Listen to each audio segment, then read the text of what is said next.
When you travel in an RV full-time, losing your keys is not an option, especially when you find yourself locked out in your pajamas. And when you're out there boondocking off-grid, you don't really have any neighbors around to be on the lookout for you. The right lock isn't just convenient, it's your first line of security. I'm Thomas, this is Victoria, and this is another Rig Ready review where we review products that could make your RV life a little bit easier, or in this case, a little bit safer. This week we were sent the Trek Lock from RVLock to review for you guys, and let me tell you, we are excited about this one. Did you know that standard RV locks only come with a few different lock patterns? Ask any locksmith. So this might mean that someone else in your RV park might have access to your RV. Now, if you've been with us for a while, you might recognize this guy. This is our RV lock that we installed a few years back, and well, it's worked out great for us. We figured it might be time for a little bit of an upgrade. The new Trek Lock has a couple more features, and we're gonna get it installed and give you a few thoughts. The Trek Lock comes with everything you need for install, minus a Phillips head screwdriver or a drill.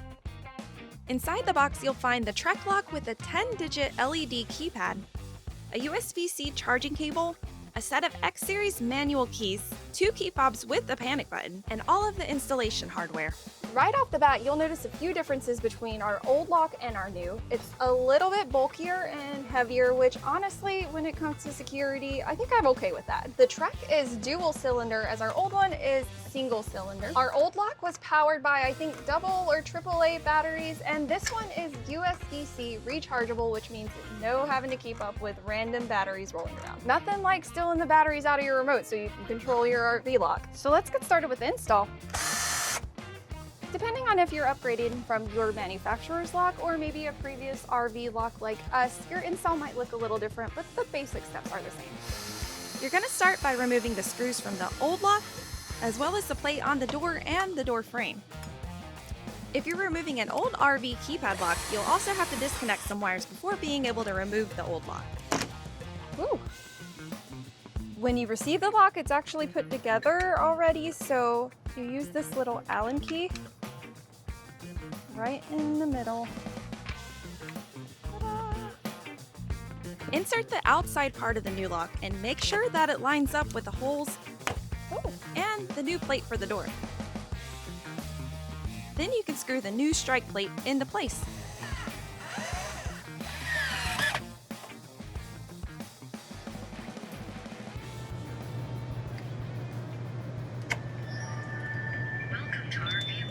Oh my God, was that our lock? That was. It just talked to us. That's so crazy. You want to make sure that this latch is closed because this little pin is going to fit directly in that hole.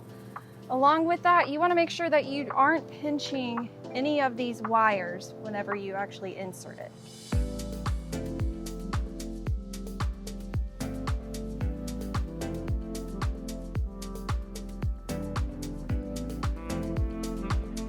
When installing the new striker plate on your door frame, most RVs will use a standard plate, but if you find that you have a larger gap, the plate with a B on it might be a better fit. Before I tighten that plate completely, I'm going to close the lock and see if it latches.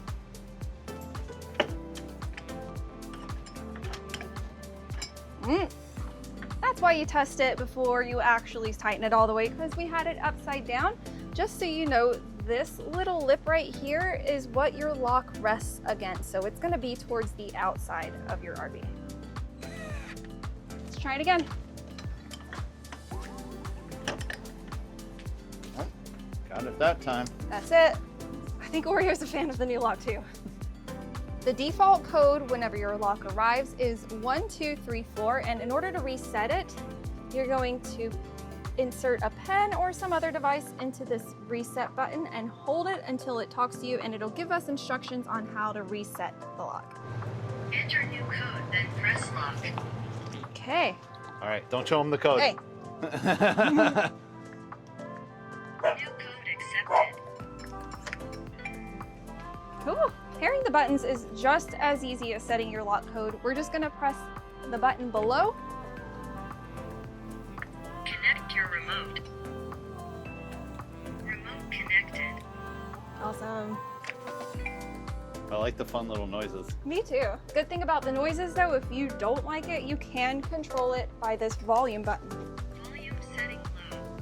Volume setting medium. Volume setting high. Remember that extra security function I told you about, the panic button?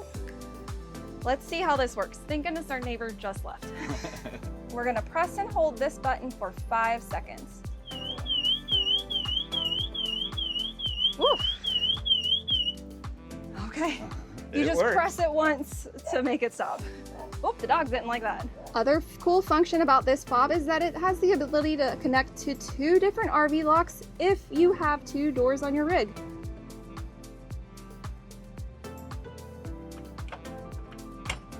If you walk up and your RV lock is dead, it does have a secret charging port.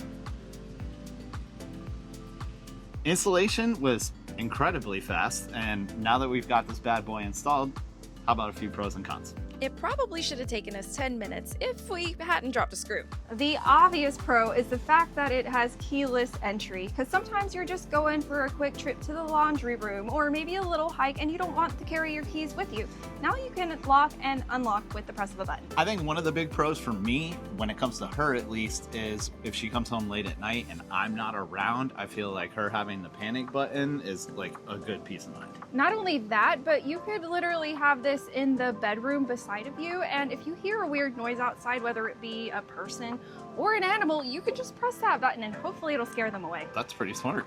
Yeah, I mean, keypad's gonna be a huge deal because we have friends staying with us at a multiple day camping festival, and so we're not losing keys while we're out and about, just give them the code, get in by themselves. When it comes to cons, honestly, the instructions were a little bit difficult to understand, but we have installed one of these RV locks before, so we kind of knew what to do. The instructions that came with it were a little vague, but I have to assume that they have more detailed instructions online. Another thing is, if you only use the keypad and you've had this for a little while, you might start to notice some wear on the numbers, and it might be a little bit easier to guess your code, but you can always fix that by using your fob, or you can also change your lock code super easy. Another thing that might suck is if you were to come up to your RV and the lock is completely dead. Now, it does have the outside USB port where you can charge it if you were lucky enough to have something like that with you, or you can always use the manual key. And here's a pro tip: if you want even more peace of mind, take one of those spare keys and leave it in your vehicle. Overall, we are so happy with this RV upgrade, and I would highly recommend it for anybody, especially if you are a full-timer or you do a lot of boondocking. And if maybe you're interested in upgrading your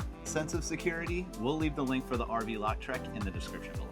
And we're gonna have plenty of chances to put this lock to the test. We're still hanging out here in California, and we're gonna have more RV travel videos coming your way. And that about wraps up this Rig Ready review. We appreciate y'all coming to hang out and see what we had to think about it. And until next time, y'all keep on exploring and stay lost. Bye.